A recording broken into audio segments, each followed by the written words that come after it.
All right, so we'll get started. So my name's Alan McKay. I'm an academic fellow here and a member of the Julius Stone Institute Management Committee, and thanks for coming along. Before starting, I'd like to acknowledge the traditional owners of the land on which we're on, the Gadigal people of the Eora Nation, and pay respects to leaders past, present, and elders past, present, and emerging. Okay, so moving on to tonight's speaker, Professor Ozan Erasden is here from Kadir Has University, Faculty of Law in Istanbul. Prior to that, he's held appointments at Istanbul University, Yildiz Technical University, MEF University, an institution that I was lucky enough to visit a couple of years ago. He's also worked as a human rights observer within the Organization for Security and Cooperation in Europe, as well as having been an Alexander von Humboldt Fellow at the University of Cologne.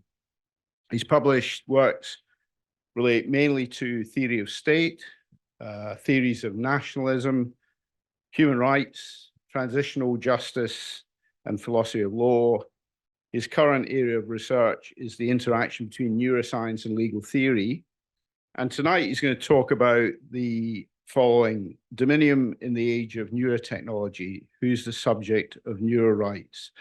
Now, just before handing over, so that we're recording this, some people have asked for a recording, so just to let you know, and now I'll hand over to Ozan.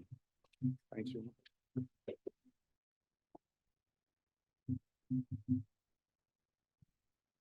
Well, thank you very much. I'm really grateful to Julius Stone Institute and the University of Sydney's Law School for granting me this opportunity to address this audience. My topic, as Alan just mentioned, is about a debate concerning neurorights, and I will try to develop a perspective from a historiography of human rights concerning the subject problematic in human rights theory and in general, and also in neurorights in particular. So let's start first with human rights. Of course, this is something which you all familiar with, the political and legal meaning of human rights. But I want to emphasize it at the beginning of my speech, because I will refer during my speech to this aspect of human rights a couple of times. So human rights are important and powerful instruments, political instruments, legal instruments. They just describe the limits of sovereign power for democracies, and also they are protected by supranational and national institutions of judicial or semi-judicial aspect. So, but the human rights theory, when it comes to the subject of these rights, who is the sole holder of these rights, describes it in a very, I will say, metaphysical way. So the holder of rights, human rights, is an individual which is concretized in a physical body. So, I mean, in general, of course, there are some rights whose subject is other than human individual, such as third generation rights, some collectivities being the holder of rights. But Usually, it is the human individual. And this human individual is a distinct entity, which is it is distinguished from another individual with the limits of body. So we can say that one body, one individual, except for some cases of exception, of course, and I will come to these exceptions afterwards. And this constellation, it creates a kind of symbiosis between the subject and the object of human rights. So what is protected by human rights and what is the source of human rights becomes the same thing. The human, through the concept of human dignity, you refer to the human as the subject of the human rights and also the source, the object of human rights. And this point, I will emphasize it later when it comes to neurotechnologies, becomes a very dubious perspective, actually. So, what are neurotechnologies? What are we talking about when it comes to neurorights? Some of you may be very familiar with neurotechnologies, but I just want to make a brief introduction for those who are not really in the subject. So neurotechnologies, they are, this term neurotechnology covers the all devices which are in interaction with the human nervous system, especially central nervous system, which is mainly the brain and the spinal cord as well. These neurotechnologies, they are categorized under 4 subdivisions. So you have neurotechnologies,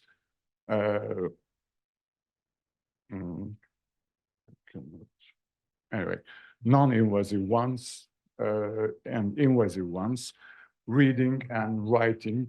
So non-invasive neurotechnologies with reading functions are those technologies which detect brain activity and translate it in forms that can be understood from outside. So, for instance, fMRI machines or EEG machines.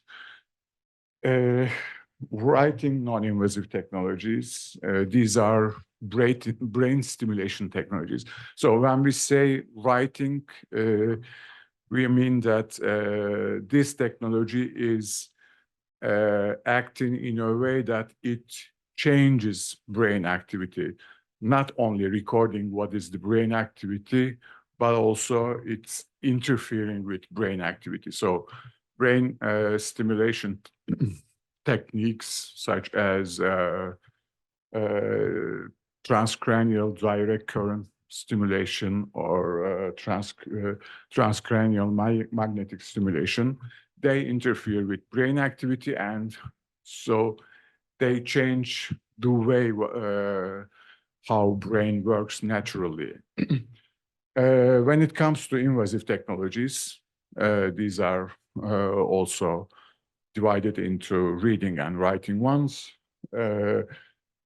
We have cortical implants, for instance, this neural lace, which is the technology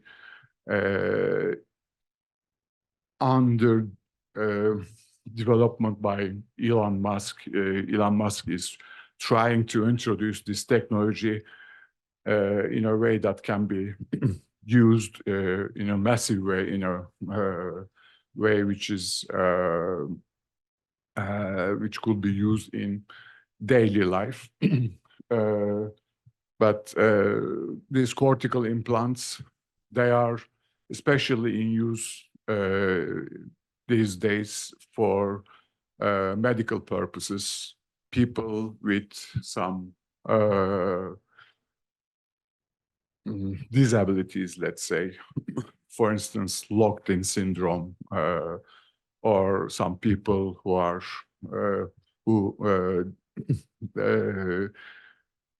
after a stroke or any damage to brain, who were not, incapable of communicating their brain with the rest of their body. Through neurotechnologies, they may, through these cortical implants, they may overcome some of these disabilities. For instance, using a computer to speak, or to write, or to move a limb, and so on.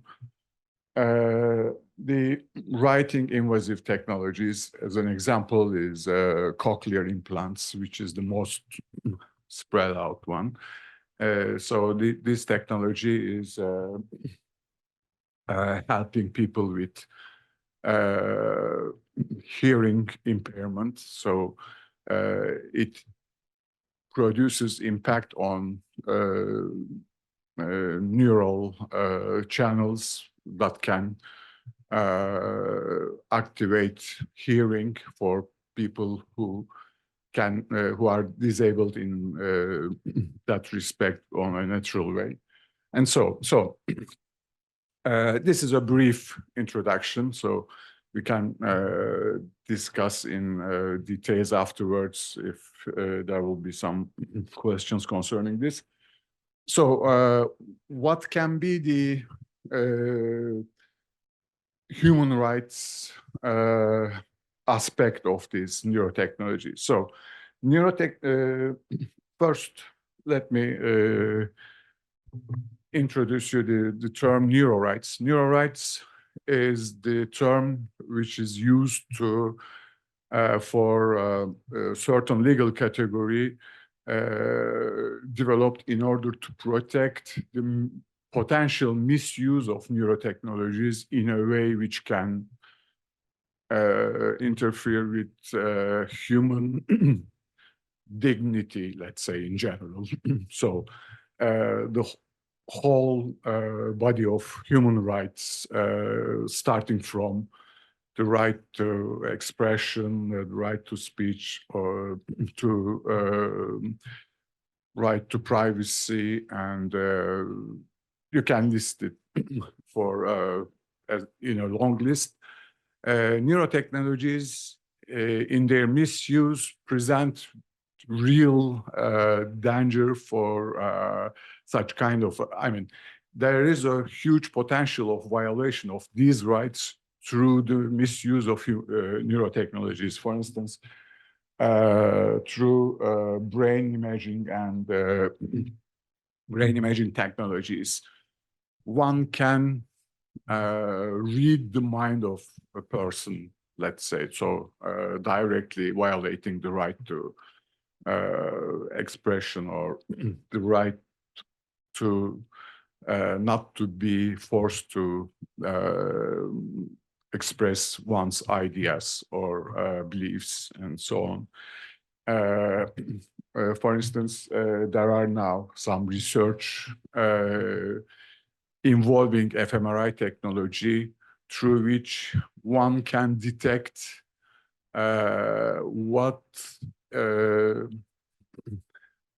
which image has been seen by the person. So through the recording of the brain activity via fMRI, one can say that that person has been watching to such a picture. So this may go up to mind reading, one would say, or there are the more dangerous potential, the more active potential of violation lies in mood reading, for instance. there's a huge development in neuromarketing, which is based on the detection of emotions of a person when this person is presented with image or object itself, and so on. Anyway, so there may be a lot of human rights implications through misuse of human neurotechnologies, and Neurorights is the movement which is supported by some legal scholars and as well as neuroethicists and other scholars to have a stance, preemptive stance to prevent these neurotechnologies to be used in this way. And the Neurorights debate can be summarized in the following way. There are some scholars which say that in order to prevent neurotechnologies to interfere with human rights, we should develop new rights, which are called Neurorights. And some other scholars say that the existing human rights framework is sufficient enough to protect human rights in the face of the dangers presented with neurotechnologies. So I made a literature review concerning academic work involving Neurorights debate in order to understand which concept of subject, which entity has been described in this literature as the holder of Neurorights. So this is a very modest actual literature review. I went through two databases, Google Scholar and the Law and Neuroscience Bibliography of MacArthur Foundation, and using 4 keywords. So in the end, I found almost 100 relevant publications consisting of articles, books, or parts in books. And the parties to this discussion, as I said in the beginning of presenting this Neurorights debate, can be divided into 2 groups. One is the proponents of Neurorights. These academicians, they claim that Neurorights are needed in order to protect this classical human rights, especially the first generation of human rights, either by introducing totally new rights or just changing the aspect of already existing rights. For instance, one of the academics, Bublitz, is claiming that the right to the liberty of thought should be changed into a positive one, directly protected by the political institutions, in order not to be violated through neurotechnology and so on. The other party is the opponents. They actively claim that introducing new rights in this respect will create just a rights inflation and will not have a concrete benefit. We will not have a concrete benefit from introducing new rights. So we have to interpret the already existing rights in such a way that they provide protection in the face of neurotechnologies misuse. So these two parties, when it comes to the subject issue, who is the holder of these rights, they are in agreement. They maintain that this abstract individual, which is in the body of an individual, is the holder of the rights. So whether these are new rights or already existing rights, there's a agreement on this point between these two parties. There is a third party to the discussion. I call them skeptics. Sometimes they are non-parties to the discussion. They don't take part in the discussion concerning neurorights, but they present a different perspective, especially from the when it comes to this point of the holder of the rights. So, for instance, the embedded cognition theory proponents, or some scholars that take part in a scholarly project which is called Hybrid Minds, or those who claim that the future is going to be a cyborg future, so we will all transform into cyborgs in the future. And but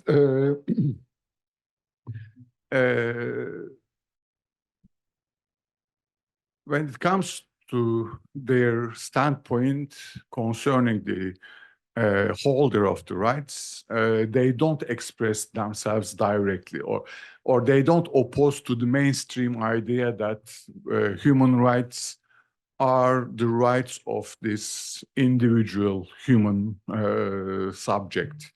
So they stay either silent on the subject on this point, or they just align with the existing theory. For instance, the extended mind theory proponents, Levy, for instance, already before the debate on neurorights started with the concrete appellation of neurorights. The term neurorights was coined in 2017, actually, but the debate started before this date.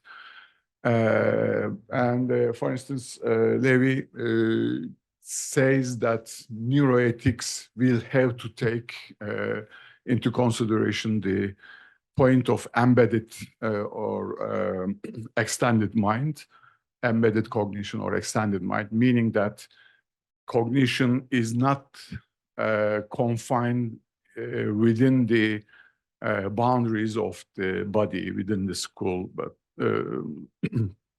it goes beyond the physical boundaries of the person.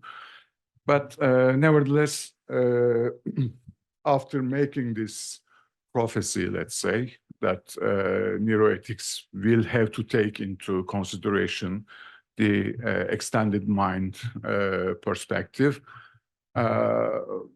he stays silent and don't develop this perspective.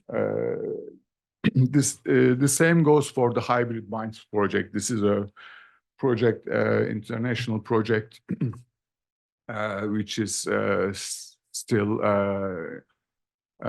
continuing, and a lot of scholars, neuroethicists and legal scholars take part in this project, and they publish extensively on the issue, but they don't discuss the subject problem directly. Sometimes they make some references to this problem, but without proposing any solution. For instance, Bublitz and Chandler, they say that the human being with neuroprothesis presents a new being, but nevertheless, they don't discuss this subject directly from the perspective of the subject of human rights. Some of them, Bublitz uses the term of impersonification for neuroprotheses which are embedded in the body. So he claims that these devices, they become part of the personality. So any damage to these devices should be considered as a violation of personality, not the violation of property rights, but the personality itself. But they discuss this problem from the perspective of a criminal law or civil law, but not from the perspective of human rights law.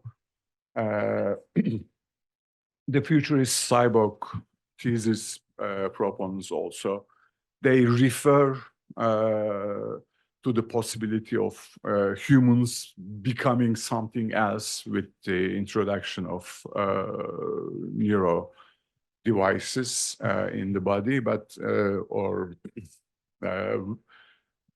in relation with the body. But nevertheless, they don't touch the subject directly from this perspective. Either they stay with they stay aligned with the existing theory, or they make some references, but without entering into the debate in this sense. So there is another perspective, Donna Haraway's perspective concerning the cyborg future, but I will come to that afterwards because this is completely different one. So I am trying now in my work now to develop a critical approach to this issue, to this topic, whether it is possible to discuss the subject of human rights when it comes to the neurotechnologies. And I know that this is not an easy task because, as I said in the beginning of my talk, human rights are very powerful political and legal tools. They constitute the basis of a democratic system, and especially from a liberal perspective, they are somehow untouchable. But without any criticism towards the existing theory of human rights may be understood as being as sidelining with authoritarianism or totalitarianism or anti-human rights movements. But nevertheless, I think there are some possibilities without criticizing the importance of human rights for democratic systems, the existing theory of human rights from a historiographic perspective. So I'm not the only one, actually. There is a literature on this, taking the history of human rights ideas. So in order to present my perspective here, first I would like to invite you to a thought experiment. So the encounter with an extraterrestrial life form comes to you and says, "Let me read your mind." and you say, oh, no, I don't let you reading my mind because I have rights. And the other one goes, how comes? I mean, where does this come? This right come from? What will be your answer? Of course, this is just introduction to my point, because this issue has been discussed almost 5 centuries ago when the European met the Native American. So there was a huge debate on whether these creatures are human beings or not.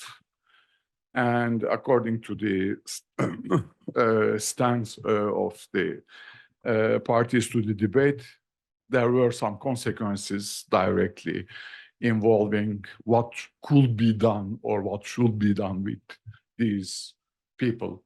So, and the debate started in the Spanish Golden Age philosophy. One of the philosophers in this respect that should be named is Francisco de Vitoria. De Vitoria directly defended the standpoint that Native Americans, they have rights because they have dominium, a concept which has been used in medieval legal theory, but also in the antiquity. So by referring to the concept of the dominium, de Vitoria was basing his thoughts on a tradition of natural law and natural rights. According to this, the jus gentium, the law of nations, is superior to all national legal systems. Let's say all the systems that are legal systems that are put in practice by political forces. And so dominium in the Vitoria's theory meant the possession of natural rights as recognized in natural law theory. So, but if we go back to the antiquity, we find this concept of dominium again in relation with some freedom. For instance, in antique Greece, this dominium was the concept involving the status of the citizen, but it meant the control over some other people. So freedom and the capacity of controlling other people were hand to hand in this theory. So as I'm running out of my time, probably I have to speed up a little bit.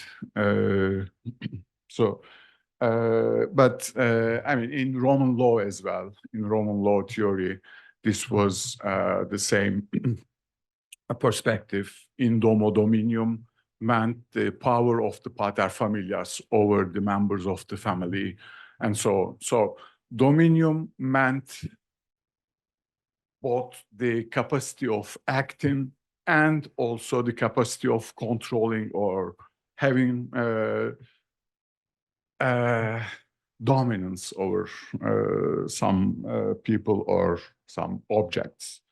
In the Middle Ages, it changed a little bit the meaning, but it kept this basic sense. And through the with the beginning of the modern era, modern philosophy, it transformed into another perspective. The natural law tradition became based on the capacity of human beings having or being in possession of reason. So humans, they are entitled to rights because they have reason, and that meant in the end the capacity of controlling one's existence. And Universal Human Rights Declaration of 1948, by referring to the concept of dignity, it referred to this tradition of natural law without expressing the term natural law itself. So if I sum up what I've said until now, so the human rights theory says that human individual is the holder of the rights. This human individual concept is accepted by the defenders of neurorights as well. And this theory has its origins in antiquity and refers to a concept of control. So this means that we are conceiving human rights through a dualistic logic. Human rights are possible only because humans are creatures which can have which can control their destiny, their behavior, their existence, and so on. So human dignity and human nature comes into direct symbiosis, I will say. And this is the theoretical standpoint, which can be seen in René Descartes' dualistic theory of in the philosophy of mind. But there is another perspective which says that this dualistic approach to body and mind problem, this dualistic approach to the problem of relationship between the mind and the body should be understood in a monistic way. Neurophilosophy is the newest approach in this respect, and I will come to neurotechnologies directly from neurophilosophy's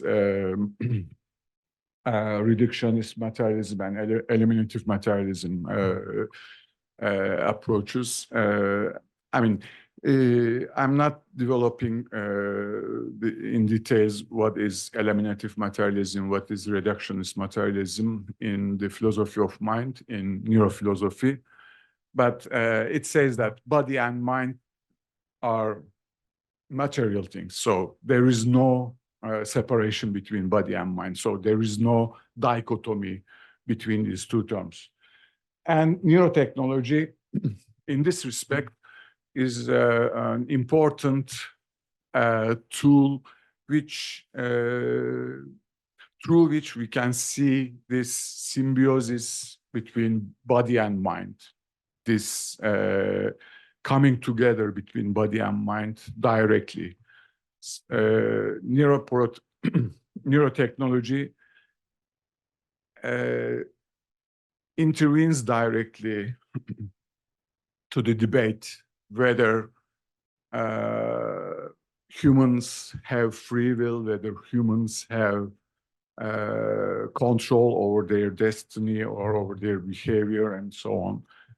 Because they show us directly that, especially these invasive technologies, they show us directly that human brain activity can be influenced directly by something concretely material.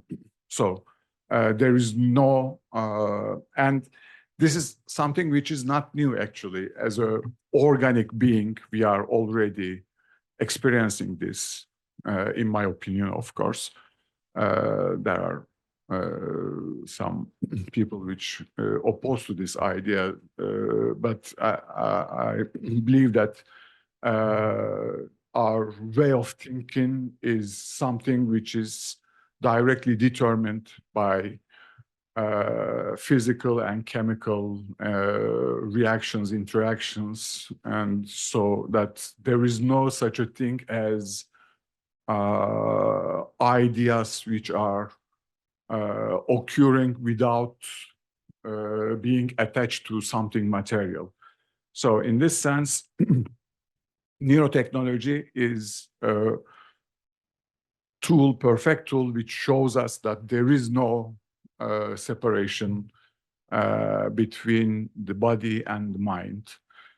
And even it shows, neurotechnologies show that there is no limits to the person as physical limits either, because through neurotechnologies, one can just be in direct communication with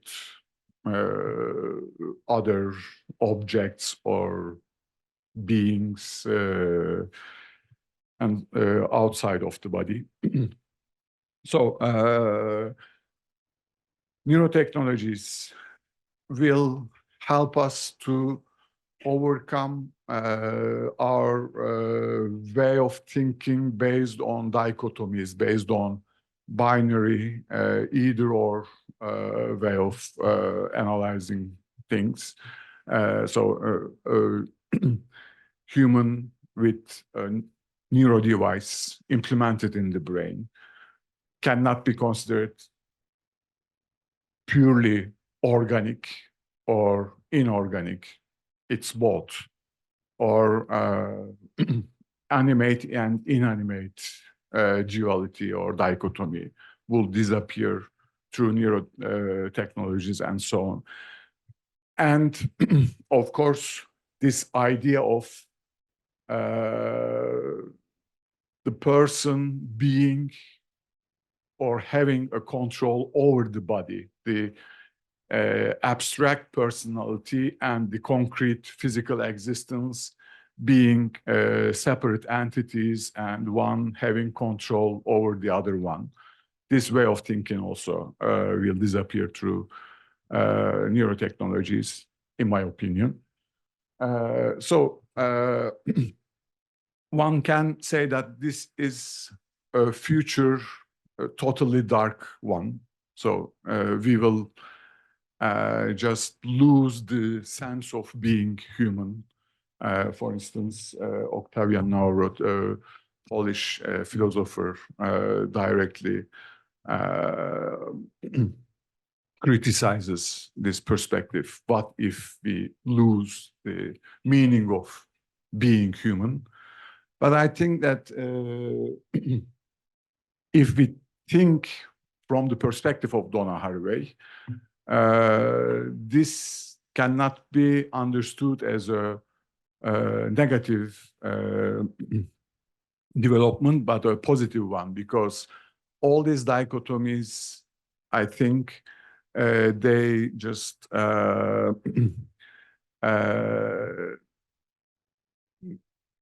prevents us to think the real meaning of freedom as it is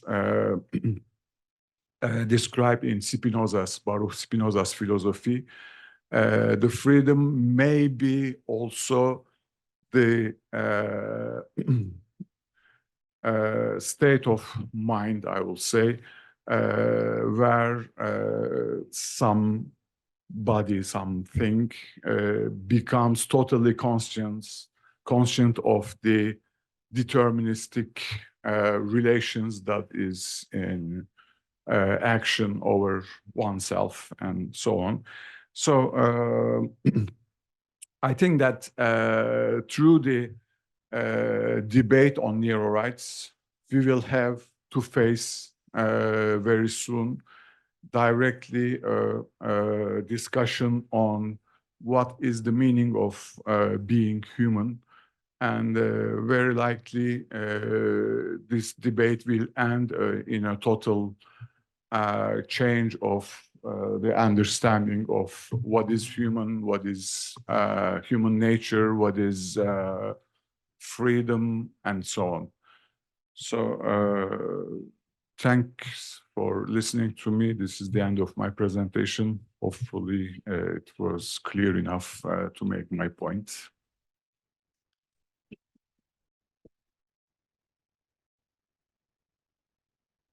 Right, well, thanks.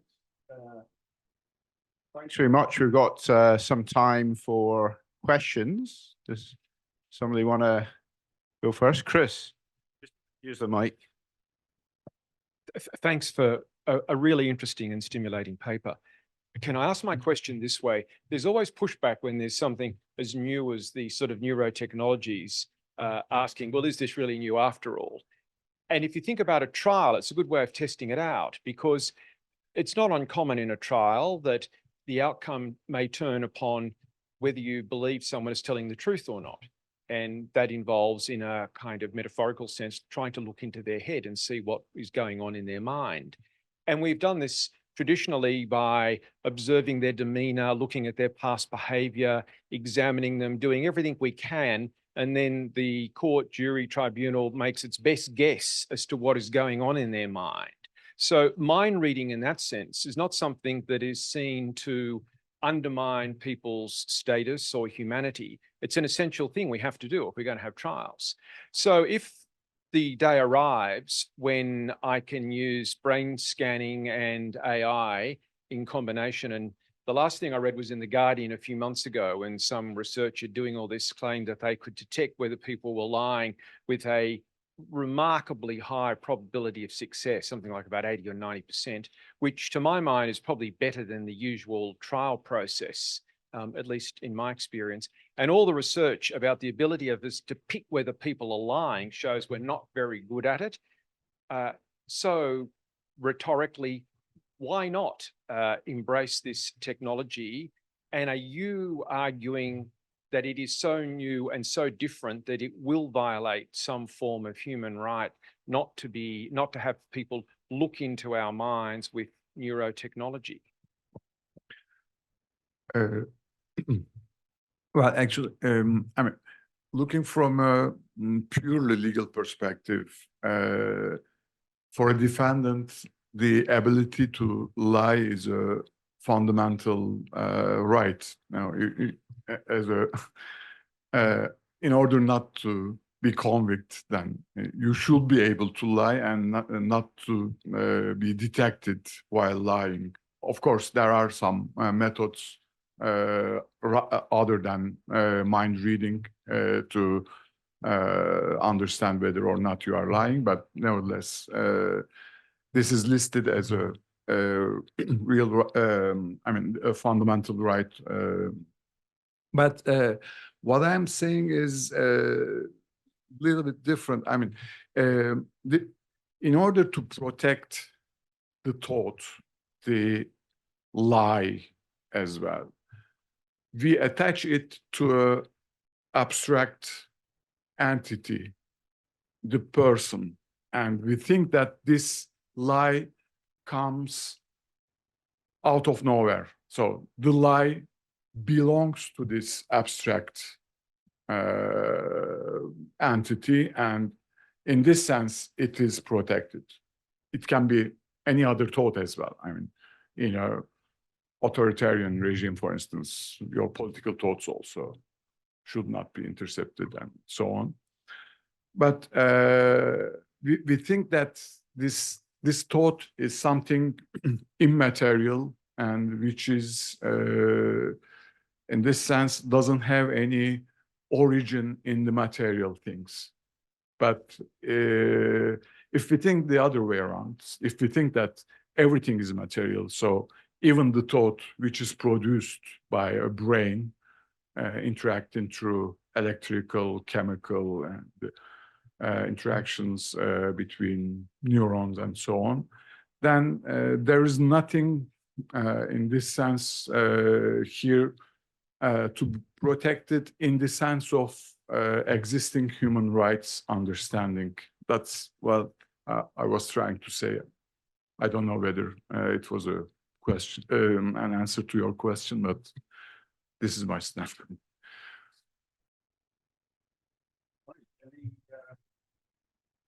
Anybody else? Any other questions?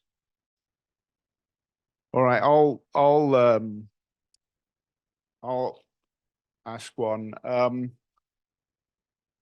So, I mean, what, one way of think about that, there's this historical idea of dominion, which you've sort of tracked through the ages, and it's kind of evolved through the ages, and it, at some points it involved control over other beings and animals, and then it started to become a kind of control over yourself and a capacity to reason. And if I understood it, you see that kind of control is sort of undermined a bit by neurotechnology, because it might turn out to be the case that people are more easily manipulated and by neurotechnological means than maybe these people in the past thought was to be the case. And then kind of a concerning upshot of that is that the idea of Dominium, which is sort of somehow a basis for human rights, is sort of undermined. And so human rights needs a kind of rethink. So one of the things that occurs to me is, like, you can imagine what starts to happen when if neurotechnological devices become more prevalent, and it starts to seem like people are a bit different from the way we thought. They're a bit easier to sort of read what they're thinking, and it's a bit easier to manipulate them. That might still leave them with some kind of control. It might just be, okay, well, we used to think that people had a great deal of control over their lives, and it was quite hard to get into their minds in the way that judges do and others do in courtrooms and that sort of thing. But then it turns out that's not the case. But that seems to be just a kind of reappraisal. You could think of that as a kind of a reappraisal of Dominium. Dominium is not quite the way we used to think it was. It's something a bit less, but it's still there. And I wonder if that could, that sort of slightly lesser form of control might be sufficient grounds for human rights as a basis for human rights. If presuming that human rights rests upon some sort of idea of dignity. So I guess the first question is, is that kind of understanding one that you would support? And then the second question is, what do you think about the kind of idea that having less control could still leave the concept of the person that's in the standard Neurorights debate not the same, but still in reasonably good shape? Okay, thanks for the question. I think, well, first, maybe we have to clarify what we mean by manipulating someone. For instance, maybe you have heard about this hungry judge effect. So the judges sentencing people more harshly as they get more hungry and so on. Oh, well, there are some methodological problems to this publication, but nevertheless, let's assume that this is valid. So here, are we going to consider the state of being hungry or not hungry as a manipulation or not? So in my perspective, this is not a manipulation. So this is the state of being of an organism. And in this way, if you ask Robert Sapolsky what we are doing at an exact point, at an exact moment, for instance, me talking to you at this moment is something which is somehow determined by genes, environment, any other, things. So there are a lot of influences over an entity which dictate this entity to behave in this or that way. So I wouldn't tell them, I wouldn't call them as manipulations. And Neurotechnologies also will add one more article in this points which affect the organism or the cyborg to act in one way or another. So in this sense, I think when we can jump to your second question. In this sense, from this perspective, there will be no dominium at all because there will be no entity which has a room of acting without any effect from the environment and from outers. From outers. The idea is there's no entity that's kind of free of external influence. Yeah. I mean that Maybe. just does that. I mean, that might be true, and it's sort of goes to a free will problem that I know Chris is interested in, but it seems the neurotech would have to be pretty good to sort of eliminate the possible scope for agency, wouldn't it? It would have to be, you know, to make it clear that a causal picture entirely explains everything that someone does.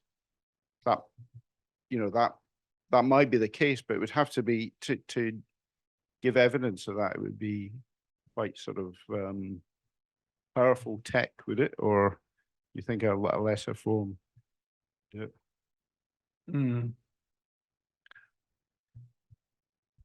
Well, I mean, when it comes to neurotechnologies, I think it is much easier to show direct influence between the environment and the being that you are talking about. So if this is a separate, of course, entity. First of all, maybe we have to think about the way of thinking to take every individual as a separate entity from the other one and the environment. So this is something which has to be revised in a theoretical way and also in the way that we perceive our existence. And neurotechnologies in this respect is something which tells us that the way of thinking entities separate from each other is something which should be changed. Okay. All right. Thanks. So we've got one question here and then a second one. I think I'll be too loud with the mic. It's for people on. On the recording. Okay. So it's sort of following on from the questioner before me. It seems like you've taken this course where it's like, oh, actually, it all comes down to the way we're looking at the mind and its separation from the external world, and boils down to the fact that generally, I don't know anyone who doesn't really agree with determinism.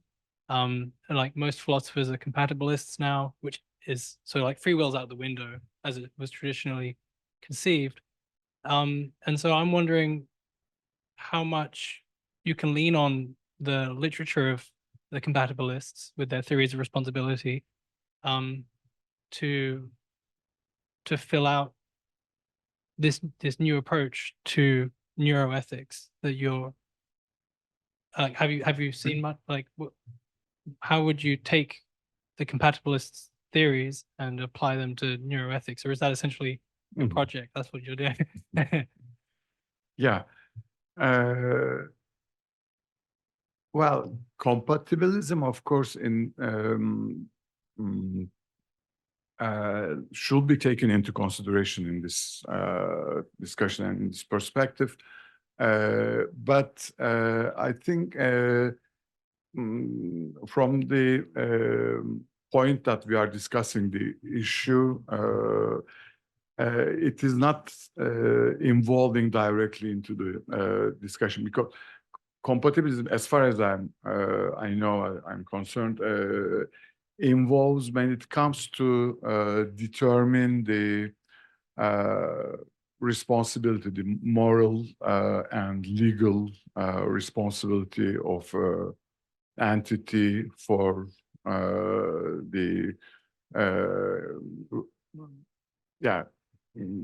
for its actions, for the effect of its actions in the outer world. So, but in this sense, compatibilism tells us that although we live in a deterministic universe, there is still room for moral responsibility and legal responsibility, because we can attribute a kind of agency to people and to other things. But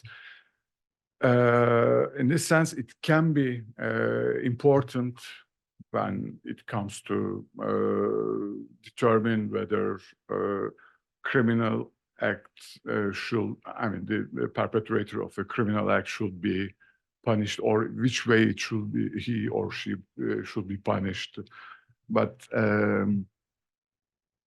from this understanding of the agency, this agency, the holder of rights, I think compatibilism is not really entering into equation.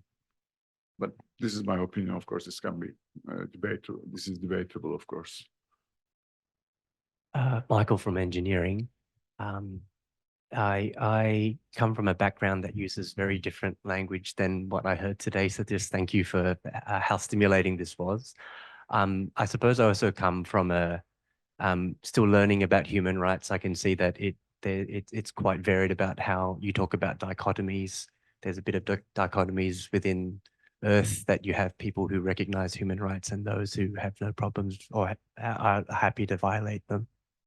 So I was wondering if we could push your thought experiment a bit more, and maybe instead of the aliens coming to people, maybe people have come to the university, let's say in Australia, and we've pushed your read assist device that can take an invasive biological sample of your skin, and the skin discovers a gene that realizes that confirms that you've lied in the last 30 minutes, the last half an hour. And then the response is, we don't want that. I suppose my question is, what is the worst case scenario for people where this still needs to be thought out in a place that doesn't recognize these neurorights at all?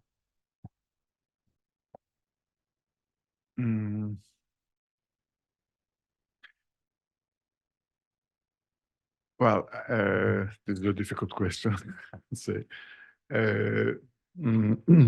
I think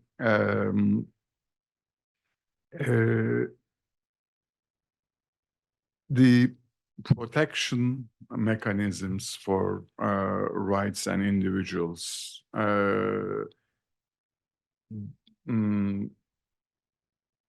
The theoretical debate that we are doing right now doesn't have any direct effect on this protection mechanism. Protection mechanisms should or could stay as they are, but we have to change the basis on which we build our idea of rights. This is the point what I'm trying to figure out still. I haven't worked out this piece, of this discussion in my mind, but I think there are some theoretical or philosophical grounds on which we can build a theory of rights really effective and in accordance with the protection mechanisms that we are enjoying in our daily life. I mean, in my mind, for instance, there is this idea, Baruch Spinoza's idea of conatus, which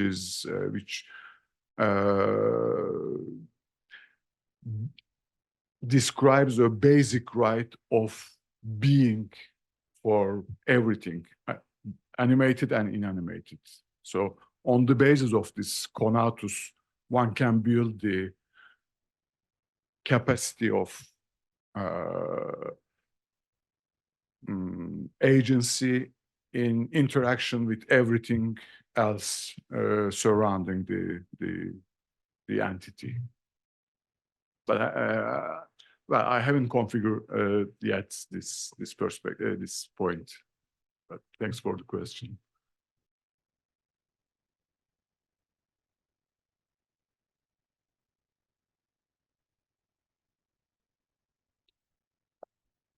Thanks. Thanks for your talk. Now, if I comprehended properly, you're promoting that a monocotomy is the correct concept and that a dichotomy is the incorrect one. Is that right? For the human being? Yes. Well, Yes. Put simply, yeah, okay. what if they're both wrong and it's another concept altogether, like, say, a multicotomy?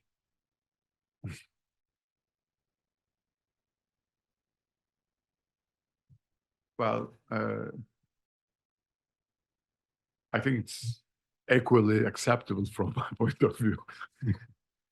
Dichotomy, in my opinion, should be rejected because it is the basis on which we build not only freedom, but also power relations and domination and everything else in this respect. So in this sense, my dichotomy should be avoided in a way of as a way of thinking, but sorry, as long as it is replaced by something which involves multiplicity or uniqueness, it's equally acceptable, I think.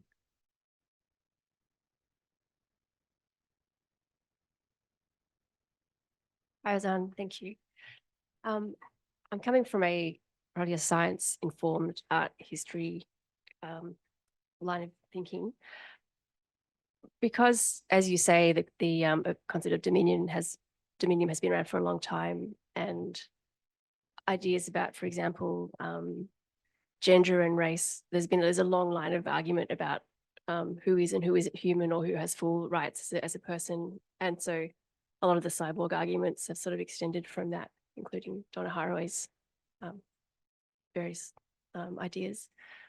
Probably a lot of sci-fi examples in this, but I won't go there as such. But would you envisage like a stratification of sort of the legal environment where there's technology augmented humans in a digital sense compared to a natural organic brain in terms of agency or culpability or And also potentially discrimination in a negative way. So humans love hierarchies and we're afraid of things that are different. So maybe there's potentially, it's all quite hypothetical, I guess, but I'm wondering if there's a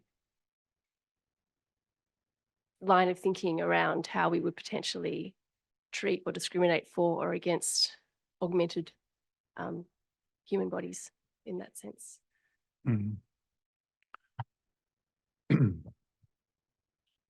But actually, in this Neurorights debate, there is an aspect of social equality as well. So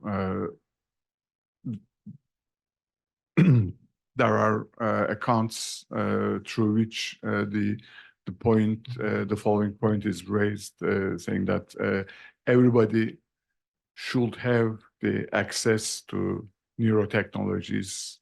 Otherwise, this would augment the existing social inequalities. So as long as there is no equal access for everyone to neurotechnologies, this augmented, if you call it augmented humanness, would create another type of domination, those who have access to neurotechnologies. For instance, a student who can have the help of neurotechnology to memorize much higher than any other student, so would have, of course, better grades and so on. So I didn't touch to this point, but I think this should be taken in consideration very seriously. Maybe the social rights, let's say, should be defined in this way, that the political establishment should give equal access to everyone for reaching neurotechnologies impact. I don't know whether it's the answer to your question. Anybody else? Yep. I have a similar question to my last one, but it's about taking your monist view of the human, the determinist one, but so to dispose of these binaries between organic and inorganic and things like that, while still maintaining an ability to identify someone as a unique subject of human rights, would, for instance, the agential account of the self be helpful? For instance, if you've read Course Guard's account, it seems to me that there might be a way through, but then you have issues because that pretty much is the model we have today. It's like you identify the subject by the body, because the agent is defined by the course of act, like the thing that can, like you might have multiple consciousnesses in your mind, in your brain, but ultimately the agent exists because you have one body with which to act. And so feels like, I don't know if that makes any sense what I just said, but maybe I'll just pass that to you and stop. I'm not sure whether I understood your point very well, but I mean, to define the agency on the basis of individual is on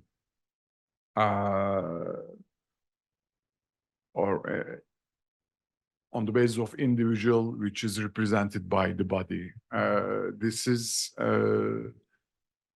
the way for us thinking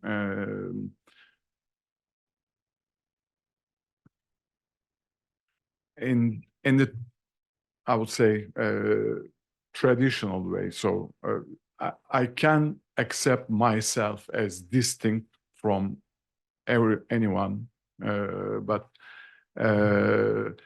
I don't know exactly whether this is true or not, because I don't know all the processes within my entity which leads me to act in a way, in one way or another. So in this sense, the way of thinking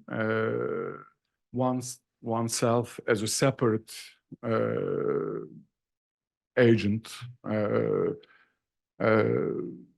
would result in maintaining the existing approach to body, mind, and existence.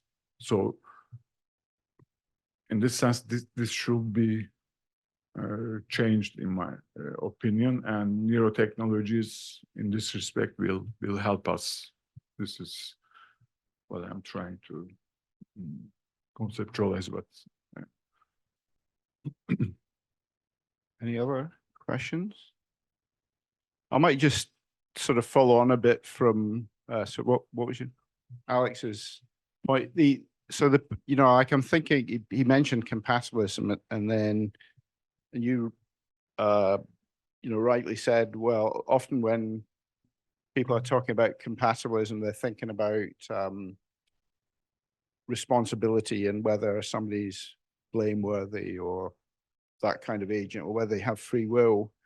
But presumably compatibilists, and I haven't read Christine Korsgaard, but presumably they've got some kind of sense of what the entity is that has the will that's compatible with determinism.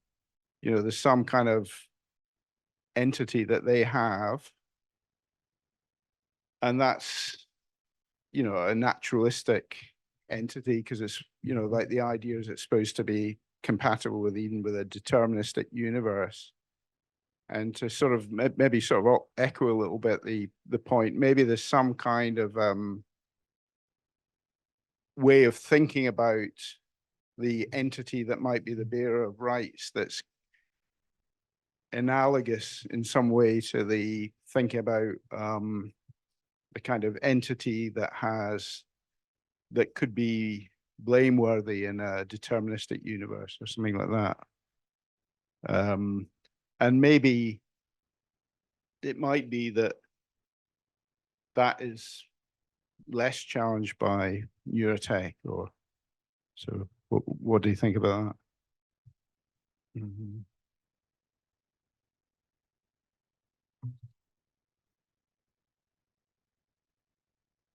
I'm not. Maybe I'm not. I might it might be a problem with the question. You know, so yeah, presumably there's some kind of entity that is the thing that might deserve punishment, or is or isn't free.